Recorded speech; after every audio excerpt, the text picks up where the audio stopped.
Hey everyone, and welcome back to another World of Warcraft video. Today we've got a very interesting topic. So, Azshara's Eternal Palace has been cleared on normal and heroic difficulty, and that does mean that we have the end cinematic for this raid. Okay. And as far as end cinematics go, it certainly has been a little bit more of a controversial one. It's been a cock tease, man. A lot shorter than a lot of people would have hoped. But there still is quite a lot that we can get from the lore. Oh, wow, covered. new setting. I think it does tell us quite a lot about the future of the game. Look at that. So in today's video, there actually is a fair amount of stuff to get into. Is that his Fallout 76 so let's influencer just bag? do that. Now, for context, during the fight, Azshara is taunting us about how the Heart of Azeroth is going to be used to shatter the prison of N'Zoth. Okay. And we sort of see the heart power being coalesced into this device that is in the middle of the room. Right. Though nobody was massively concerned about that, I think the characters just decided we'll defeat Azshara and then deal with the weird glowy ball Heart of Azeroth and N'Zoth thing. Now, unfortunately for Azshara, she bugged out at 35% and was easily killed by the initial wave of teams who went through there. And whenever Azshara is defeated, what do you see? Well, she falls down to the ground, and she is not dead. She breathes a little bit and then she passes out. And when you look at the camera work, she is very clearly distraught about this. Yeah, she's got her ass beat. Of course she is. Eyes, the way that they are really showing frailty and how she moves her hands. For her, her entire plan has just collapsed and fallen over, and then she looks up and she sees her two enemies, Lor'themar and Jaina, going there to finish the job. Now, there's a bit of a problem here. Lor'themar and Jaina are very negligent because while they are very slowly and dramatically walking towards Azshara, what's happening? Well, the device that Azshara was actually powering up, you know, the whole point of that fight, that begins to actually activate. So yes, this device, it has sucked up all that delicious Heart of Azeroth power, and then it is unleashed, clearly shattering the prison, shattering those big massive chains going into the depths below, and freeing N'Zoth. That's great. I do find it quite strange that Lor'themar and Jaina really did absolutely nothing to stop that. No, and they just stood there. They didn't even kill Azshara and finish her off. That was a little bit of an odd thing, Blizz, but anyway, the chains fall down, and I wonder if this is overanalyzing, but I mean, the whole Circle of Stars is where this fight takes place, and when you look at the chains falling down into the inky blackness, they kind of do look like, sort of fantasy stardust, fantasy nebula, that kind of thing. Well, nebula, I suppose. So there could be a little bit of a nod there. Anyway, they fall down. You see this writhing void, and then what happens? Well, the Eye of N'Zoth opens, the whole area is flooded with orange. The only good part of the cinematic. Thinking about the size of those chains, they are absolutely, like, the chains are massive, therefore his eye is absolutely massive, and it was confirmed that over in the Shrine of Storms, that was actually a little bit of N'Zoth. So the sheer scale of N'Zoth is seemingly just a little bit silly. Oh, that's actually true. I never even thought of that. The previous old gods like Cthulhu and Yogg-Saron is that we were fighting essentially manifestations of them in their prisons. Well, it could be that this is the actual full-sized body of N'Zoth. Now, if that is the case, then that is not something that we fought before, so that is actually quite new for the lore of World of Warcraft, and I suspect actually something that could be quite cool in terms of what Blizzard could actually do with it. But anyway, at this stage, things are a bit odd for our partnership between Azshara and N'Zoth, because N'Zoth is free, he's awake, stuff's going good, but Azshara pretty much is unconscious and dying. Well, not for long. So we see those smoky, void, tendril tentacles rise up from where N'Zoth is, just looking, you know, exactly like how you saw them in the opening cinematic, but with the power dynamics entirely being shifted. So they penetrate the room where the Azshara fight took place, they pick her up, she is resuscitated, and pulled into a void portal. Now here's the thing, when you actually play that back frame by frame, Azshara looks shocked and horrified, right? So whenever she's first defeated, she is distraught. It seems like that's she got her ass beat. Her whole world, it's all crashing down. And what we sort of see when she gets sucked into the void portal, though, that seems to be fear. At least that's my read of it. I think that's how they've animated her. I think that's really what Blizzard are going for. But of course, she gets sucked into that. And there you go. That's it. The cinematic ends. And this leaves us in quite a strange position because, like, I don't get how, like, obviously, it doesn't make much sense to me. Like, why would Azshara fuck around with N'Zoth? Like tease him and shit. Because he's, and like, whenever she's trying to help him escape. Because you think he's going to be happy about that whenever he gets out? He's going to be fucking pissed. He's going to be fucking mad. Right below where our characters are, N'Zoth's eye has just opened. That whole area is flooded with orange, so Nilotha, etc., whatever's down there is now active. We seemingly have no acknowledgement of that. And whenever she is pulled away by that void tentacle into the portal, well, it's not like that suddenly means that N'Zoth down there below us has also disappeared. So it seems like he's just going to be chilling out down there for a while, and Azshara has been pulled off to some other location. I would suspect she's been pulled off to the next raid. You know, deep underground the ruins, next raid. Sort of old Black Empire stuff. If I was betting, that's where I'd say Azshara is. But quite clearly, this has essentially all went to N'Zoth's plan. And it very much has not went to Azshara's plan. You really do see a lot of, well, the tables constantly being turned. In the Warbringers Azshara cinematic, what do we see? Well, she is in a position of powerlessness as compared to him, in a way. I mean, she is literally about to drown, so there is that. Now, she does correctly say, well, if I'm really powerful and you let me die, you're going to be trapped there forever. So it's not like he is almighty and all-powerful in that stage. But, I mean, you just need to look at the imagery. Azshara's strength does not come from her situation, it comes from her character there. Well, when you look in, say, the opening cinematic of patch 8.2, what do you see? Well, you see very similar imagery, but the power is flipped. Azshara is taunting N'Zoth for being, you know, all locked up and stuffed away in a little box down there below, while she is powerful and she is enacting her plan. And what do we see here? Well, again, the exact opposite, with that big smoky black tendril coming up, but this time N'Zoth is not in a position of weakness, she is, and essentially she has been played. And all of this is quite interesting when you think about what the alliance between those characters really is supposed to be and what N'Zoth's actually been planning this entire time. Because if players are defeated by Azshara in the raid, she says, oh, N'Zoth was wrong, you're not worthy. Now, what is that referring to? That is referring to the Crucible of Storms. What the fuck? The Crucible of Storms overtly is a test. It's a test set up by N'Zoth. Now, clearly, Azshara thinks that he obviously is most of the alliance us for some other purpose. But as you see in this raid, what N'Zoth is actually testing us for is whether we are able to seemingly defeat Azshara. Because it's obviously N'Zoth's plan for Azshara to essentially, you know, get us into the right place, zoop her Heart of Azeroth into the thing, and then essentially be disposed with when she is no longer needed. Duh. Now, there's actually a bit of a parallel here in Azshara's actions, because it's pretty much almost exactly what Azshara does with Ashvane. You know, they strike up this deal, Azshara promises Ashvane a bunch of power, Ashvane thinks she is acting in her own interest, she thinks she is the protagonist of her own story. Well, turns out, no, Ashvane is just being played by Azshara, and once Azshara's pretty much done with her, she transforms her into the big brute that we end up fighting in the raid. That's right. So you sort of see a little bit of a parallel there between what Azshara did to Ashvane and what N'Zoth is maybe going to be doing to Azshara. That makes sense. Now, of course, this whole thing is really a little bit convoluted. It is... I mean, I think it's set up as a mystery box. We're still not really sure what N'Zoth was testing us for. But the thing here is, from Azshara's perspective, a lot of this is quite odd, because... Right, Azshara is not planning on being defeated, obviously from what we see here. Yet, if we defeat her, she taunts us for not being worthy. So what is her plan?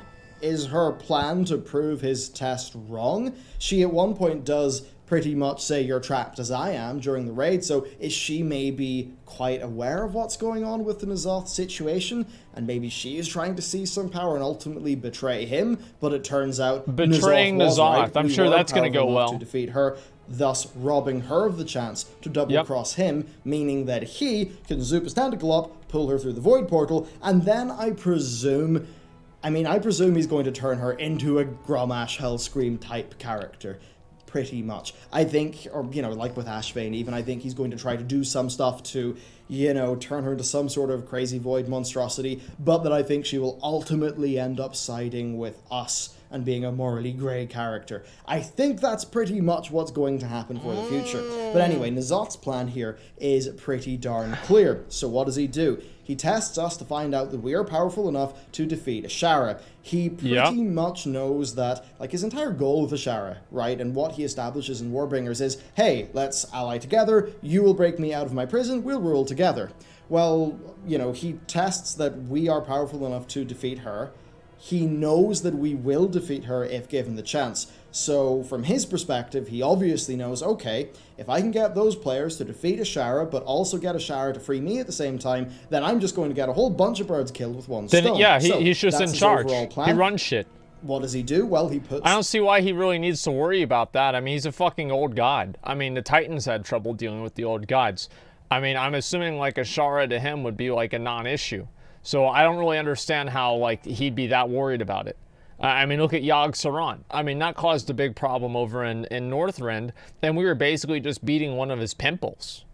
I mean, these old gods are just really, really, really powerful. The Black Blade of the Empire into Sylvanas' hands. She gives that to Nathan. He's the weakest of the old gods. Yeah, well, I'm pretty sure, like, it's like a very weak person can still step on an ant. I mean, I'm pretty sure that's basically the power dynamic between Azshara and N'Zoth. I mean, N'Zoth is a fucking old god. I mean, give me a break. The Black Blade is then used to pretty much lure everyone into Nazjatar. Sylvanas, to a degree, is seemingly in this, or knows that something big is going to go down. So he essentially just uses Azshara to cripple us, save himself, break himself out of prison, and then, yeah, who the hell knows what's going to happen with Azshara. We're essentially left now in a position that is rather strange. N'Zoth has been unleashed, technically, if you actually look at the cinematic, but that's not reflected in-game at all, and it's not going to be for quite some time. So that is a little bit of a strange thing. Azshara is now a mystery box character, just like Xal'atath. Just about anything could happen to her. From the perspective of Azshara, she's going to be a bit pissed off at us for defeating her. She's going to be very pissed off at N'Zoth for massively double-crossing her, and that does make me think that we are going to get a Grommash Hellscream-like scenario, as I mentioned earlier, where perhaps in patch 8.3 we will side with Azshara, or, you know, she'll side with us, and here we maybe go. she'll die getting rid of him, maybe Here she'll we redeem go. herself, maybe something will happen between her and Sylvanas that takes Sylvanas out of the Horde. There's actually quite a few things that could happen. They've got to get rid of and Sylvanas. Really, I think that's the point. I think that is exactly where Blizzard wanted to leave us. They quite clearly did not want to do a Tomb of Sargeras, where we flat out know where the next patch is. Right? That's pretty obvious. I wish we did. They definitely could have teased so much. I like that. It, like, the end of the Tomb of Sargeras, so it's the best fucking ending they ever had, right? In Tomb of Sargeras, you finally killed KJ. Velen and KJ made up. They're like, we're still boys. Don't worry about it. I know you've been doing this bullshit for like 10,000 years, but you know what, man? I get where you're coming from. And they're chill. They crash onto the other planet. Illidan makes the crystal pull Argus next to Azeroth, and it's in everybody's fucking skybox. Everybody sees it. They know it's coming. And that was the coolest fucking part about it, is you knew, like, the impending doom of Argus was there. Now, obviously, Argus was just go over there and kill 12 demons. It wasn't really as powerful and important as people thought that it would be. Blizzard doesn't really do a very good job communicating that, but I like the fact that you knew what was going to happen. More here with where the game is going to take us, and they chose not to. It was hype as Why fuck, could that dude. be? Well, I don't want to be cynical, but I think it's pretty obvious, being honest with you. The storytelling of this expansion is a lot more distributed between the patches. So the 0.5 patches of the FA, they do have a lot of story. 8.1.5 covered a lot of very important lore for setting up the Dazar'alor raid. And I'm very sure if you look at what happens in the war campaign, if you look at how Nazjatar is left, you know, this cinematic's not going to tell us what the next, like, patch is going, or the next big raid and the end of the expansion is going to be. 8.2.5 is going to be the thing that does that. So what we have to do is work out what is the final raid going to be, and what is the sort of, you know, the doling up of the story between 8.2.5 and 8.3. It's gotta be Nazoth. It can go in a few ways. So patch 8.2.5, no matter what, it's going to be setting up a little bit of this Nazoth Azshara stuff for whatever happens in 8.3. That's pretty darn likely. Now, there's basically it all depends on, is the final raid going to be factions, or is it going to be Nazoth? Because if the final raid is going to be factions, then they would be saving Nazoth and Azshara for the 9.0 expansion or for 10.0, and yeah, 8.3 would be something, I assume, to do with the big rebellion that's been brewing and everyone coming together to boot out Sylvanas. Although, obviously, I feel like that actually does make more sense, to be fair. Even though I don't want to see a repeat, it does make more sense that Sylvanas will be the focus rather than, rather than Nazoth. So they can have the entire next expansion kind of be kicked off by Nazoth having some sort of like corrupting influence, tie that into a level squish, and actually kind of make sense out of things. That would be bringing in a lot of the life versus death stuff and the other themes that have been seeping into the Warcraft universe over the last while. Right. And if that's going to be the final raid, then 8.2.5 is probably going to be setting that up and wrapping up our, you know, story for now with Nazoth and Azshara. Okay. However, if Nazoth is going to be the final villain of patch 8.3, then it's pretty darn clear that patch 8.2.5 is going to have to focus on dealing with the faction narrative, the burning of Thunderbluff, whatever's going to happen there. All of the things if they burn Thunderbluff, I'm gonna be mad. Cinematic lore breakdown videos. So that's I'm gonna be so fucking mad. What I think is going to happen. Ian Hazzikostas, of course, the game director of World of Warcraft, did say that this patch would pretty much tell us what is going on for the, you know, the final boss of this expansion, and that does mean that if you're going to read this patch, like if you're going to read it and I think talk about what's obvious, yeah, Nazoth has just woken up. Probably going to kill him in patch 8.3. And that means that the faction narrative is probably going to be mostly resolved in patch 8.2.5, which I do think makes sense because they've already done a faction raid. I don't know if they're going to do that again, and I don't think they're going to just have Sylvanas be the end boss and kill her. I think it's pretty clear they have other things they want to do with that character. So yeah, that's essentially what I think is going on.